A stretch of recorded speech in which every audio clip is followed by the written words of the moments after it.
नमस्कार साथियों, आपका हार्दिक स्वागत है एजुकेशन वाला में।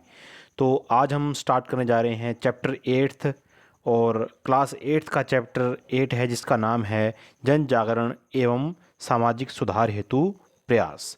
तो आरबीएससी के हमने चैप्टर को स्टार्ट कर रखे हैं। Class 6th 7th 8th 9th और 10th के आपको वीडियोस मिलेंगे एजुकेशन वाला पर। तो चलिए शुरू करते हैं आज की हमारी क्लास। तो सबसे पहले माय डियर स्टूडेंट, बात आती है कि भूदान आंदोलन एवं भूमि सुधार। ठीक है, तो इसमें किसका जिक्र आता है? भूदान एवं भूदान आंदोलन एवं भूमि सुधार। इसमें विनोबा भावे ने 18 अप्रैल 1951 को तेलंगाना के एक छोटे से गांव तिरुपल्ली में एक ज़मीन का टुकड़ा दान में देकर भूदान आंदोलन की शुरुआत की। ठीक है, मतलब ज़मीन को दान में देना और उसको सामाजिक सुधारों में लाने के लिए और भूमि के सुधारों हेतु जो प्रयास किए गए थे वो विनोबा भावे ने 18 अप्रैल 1951 को तेलंगाना के एक छोटे से गांव जिसका नाम था तिरुपल्ली, उसमें ज़मीन का एक टुकड़ा दान में दिया और भूदान आंदोलन की शुरुआत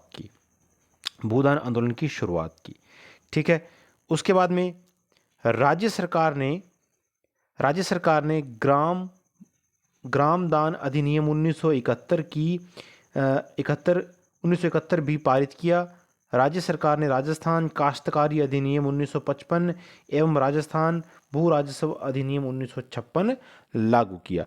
तो विनोबा भावे के प्रयासों के बाद में राज्य सरकार ने भी एक अधिनियम लाए, ग्राम दान अधिनियम 1971 पारित कर दिया। और उसके बाद में राजस्थान काश्तकारी अधिनियम 1955 एवं राजस्थान भू राजस्व अधिनियम 1956 लागू किया।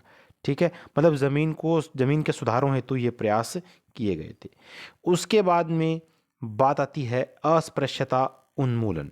अस्पृश्यता उन्मूलन में किसका जिक्र आता है माय डियर स्टूडेंट? कि संविधान के अनुच्छेद 17 में छुआछूत अस्पृश्यता को दंडनीय अपराध घोषित किया गया। ठीक है, कब? संविधान के अनुच्छेद 17 में छुआछूत को अस्पृश्यता को दंडनीय अपराध घोषित किया गया। अस्पृश्यता उन्मूलन के लिए भारत सरकार ने नागरिक अधिकार संरक्षण अधिनियम 1955 लागू किया। तो माय डियर स्टूडेंट, ये जो वर्तमान का समय चल रहा है 21वीं शताब्दी का समय चल रहा है, लेकिन जब ये समय था 20वीं शताब्दी का, ठीक है, तब इससे पहले जब अंग्रेज़ हमारे भारत में आए थे, उन्होंने शासन किया था, इसके साथ साथ कई ऐसी चीज़ें थी जो हमारे भारत में फैली हुई थी। मतलब छुआछूत एक बहुत बड़ा ऐसा एक अपराध माना जाता था। इससे पहले क्या था कि जो कोई दलित समुदाय का या कोई हरिजन समाज का या कोई निम्न जाति का हो तो उसको छूना एक अपराध माना जाता था। लेकिन इसके लिए एक कानून लाया गया भारत सरकार द्वारा, नागरिक अधिकार संरक्षण अधिनियम 1955। ठीक है, अब इसके बाद में राजस्थान सरकार में केंद्र सरकार द्वारा अनुसूचित जाति जनजाति अत्याचार निरोधक कानून 1989 भी सख्ती से लागू किया गया। ठीक है, तो इसके बाद में राज्य सरकार ने भी केंद्र सरकार द्वारा एक कानून था अनुसूचित जाति अनुसूचित जनजाति अत्याचार निरोधक कानून 1989, ठीक है, उसको भी सख्ती से पेश किया। अब इसके बाद में बात आती है महिला सशक्तिकरण की। तो महिला सशक्तिकरण के लिए क्या कानून लाया गया? कि महिला सशक्तिकरण के लिए राज्य सरकार के प्रमुख प्रयास क्या थे? सबसे पहले राज्य महिला आयोग। इसमें क्या है?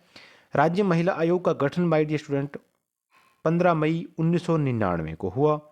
इसके बाद में राज्य महिला आयोग में एक अध्यक्ष व 3 सदस्य होते हैं। अध्यक्ष का कार्यकाल 3 वर्ष का होता है। ठीक है, तो ये एग्जाम में भी कई बार पूछा गया है कि राज्य महिला आयोग का गठन कब किया गया? 15 मई 1999। तो राज्य महिला आयोग में एक अध्यक्ष और 3 सदस्य होते हैं। अध्यक्ष का कार्यकाल 3 वर्ष का होता है। ठीक है, बढ़ते हैं आगे। महिला घरेलू हिंसा निरोधक अधिनियम 2005। महिला घरेलू हिंसा निरोधक अधिनियम 1905 महिलाओं को घरेलू हिंसा से संरक्षण और तुरंत राहत प्रदान करने के लिए राहत प्रदान करने के लिए क्या हुआ कि भारत सरकार द्वारा यह अधिनियम लागू किया गया। इसके बाद में बात आती है राजीव गांधी किशोरी सशक्तिकरण योजना, जिसका नाम है सबला। राजीव गांधी किशोरी सशक्तिकरण योजना, जिसका नाम है सबला। ठीक है, तो ये महिलाओं के लिए एक राजीव गांधी किशोरी सशक्तिकरण योजना लाया गया, जिसका नाम था सबला। अब इसके बाद में बेटी बचाओ बेटी पढ़ाओ। तो बेटी बचाओ बेटी पढ़ाओ ये कानून भी कई बार हम देखने को मिलता है हमें। तो शुरुआत कब हुई? 2015 में महिला एवं बाल विकास मंत्रालय, स्वास्थ्य एवं परिवार कल्याण मंत्रालय तथा मानव संसाधन मंत्रालय की संयुक्त पहल से इसको लागू किया गया। किसको? बेटी बचाओ बेटी पढ़ाओ। कब? 2015 में शुरुआत हुई। किसके सहयोग से? महिला एवं बाल विकास मंत्रालय, स्वास्थ्य एवं परिवार कल्याण मंत्रालय तथा मानव संसाधन मंत्रालय की संयुक्त पहल है ये। ठीक है, इसके बाद में माय डियर स्टूडेंट, हिंदू उत्तराधिकार दत्तक ग्रहण एवं संरक्षण अधिनियम 1956 संशोधन 2005। ये इम्पोर्टेंट है एग्ज़ाम्स में, आरएएस के एग्ज़ाम में, टीचर के एग्ज़ाम में, एलडीसी के, हाई कोर्ट के तमाम एग्ज़ाम्स में ये क्वेश्चन देखने को मिला है कि हिंदू उत्तराधिकार दत्तक ग्रहण संरक्षण अधिनियम 1956, इसका संशोधन 2005 में किया गया। ठीक है, इसके बाद में दहेज निषेध अधिनियम 1961, बाल विवाह निषेध अधिनियम 1925 संशोधन 1986-2006। तो ये सब महिलाओं के संरक्षण के लिए, महिलाओं के सशक्तिकरण के लिए ये कानून लाए गए थे। ठीक है, बढ़ते हैं आगे। इसके बाद में आती है मतदान प्रक्रिया की बात। मतदान प्रक्रिया एक ऐसी प्रक्रिया है जिसके लोकतंत्र के द्वारा हम अपनी सरकार चुनते हैं, चाहे वो सरकार गांवों में हो, शहरों में हो। ठीक है, और या फिर वो सरकार हमारे पूरे भारत देश में लागू हो या फिर किसी राज्य सरकार में लागू हो, तो वो मतदान प्रक्रिया है। सबसे पहले बात आती है नोटा की। किसकी? NOTA, none of these above. चुनाव में खड़े उम्मीदवारों में से किसी भी उम्मीदवार को अगर मतदाता उपयुक्त नहीं मानता है तो वह अंतिम NOTA, none of these above button दबाकर अपना मत सुनिश्चित कर सकता है। ठीक है, यदि हम कभी चुनाव या वोट डालने जाएं तो नीचे लास्ट में ऑप्शन होता है नोटा। नोटा का मतलब हमें उपयुक्त में से कोई भी उम्मीदवार सही नहीं लग रहा है, या ये उपयुक्त उम्मीदवार हमारे लिए सही नहीं है।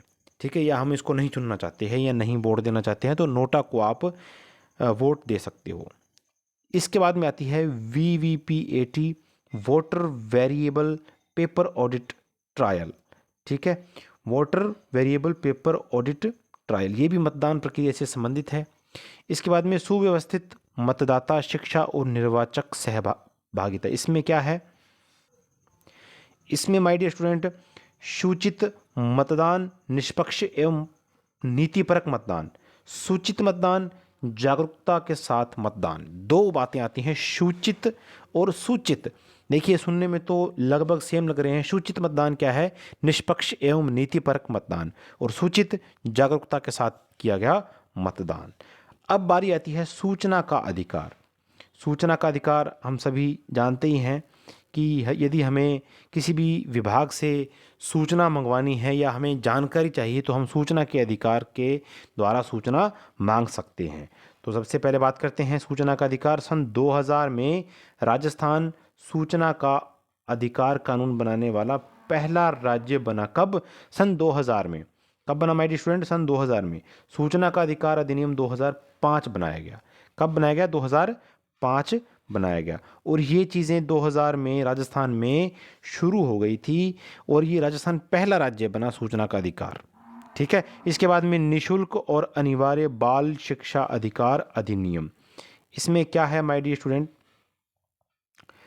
शिक्षा को सरल एवं सुलभ बनाने के उद्देश्य से भारत सरकार द्वारा यह अधिनियम सन 2009 में बनाया गया। निशुल्क एवं अनिवार्य शिक्षा का अधिकार अधिनियम 2010 बनाया गया, जो कि 1 अप्रैल 2011 में लागू किया गया।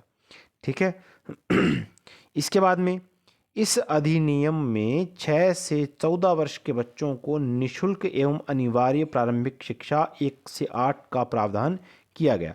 मतलब यदि कोई 6 से 14 वर्ष का कोई बच्चा है उसको निःशुल्क शिक्षा दी जाएगी और अनिवार्य प्रारंभिक शिक्षा 1 से लेकर 8वीं तक, पहली से लेकर 8वीं तक उसको फ्री पढ़ाया जाएगा सरकार के द्वारा।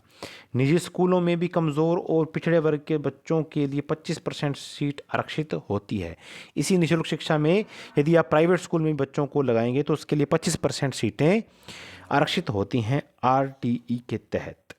ठीक है, अब बारी आती है बाल अधिकार की। अब ये बाल अधिकार क्या है कि बच्चों का अधिकार 20 नवंबर 1989 को संयुक्त राष्ट्र की आम सभा द्वारा बाल अधिकार समझौते को पारित किया गया। भारत ने 1992 में इस पर हस्ताक्षर कर दिए। ठीक है, तो बाल अधिकार से संबंधित ये बातें थी। इसके बाद में बारी आती है राजस्थान संपर्क पोर्टल। तो राजस्थान संपर्क पोर्टल सभी जानते हैं इस बारे में कि यदि हमें कोई शिकायत करनी है या हमें हमारी किसी समस्या का समाधान चाहिए सरकार के प्रति या किसी विभाग के प्रति, तो हम राजस्थान सरकार के संपर्क पोर्टल पर जाकर शिकायत दर्ज कर सकते हैं। राजस्थान सरकार ने सितंबर 2019 को जन सामान्य की शिकायतें दर्ज कराने और उनकी समस्याओं का निराकरण करने के लिए एक यह अभिनव प्रयास किया।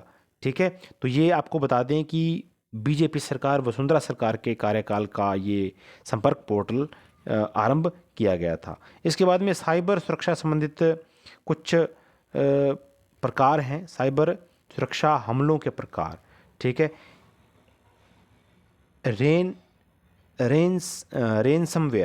रेनसमवेयर पहला सॉफ्टवेयर है, मालवेयर है।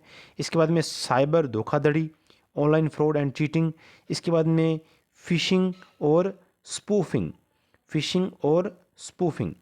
ठीक है, तो ये साइबर सुरक्षा संबंधित कुछ सॉफ्टवेयर थे। तो I hope my dear student आपको पूरी क्लास समझ में आ गई होगी। यदि क्लास आपको समझ में आई है, यदि आपको नेक्स्ट वीडियोस चाहिए आरबीएससी राजस्थान अध्ययन के जितने भी चैप्टर हैं क्लास 6 से 10 तक, तो चैनल को प्लीज़ सब्सक्राइब ज़रूर करें। तब तक के लिए धन्यवाद।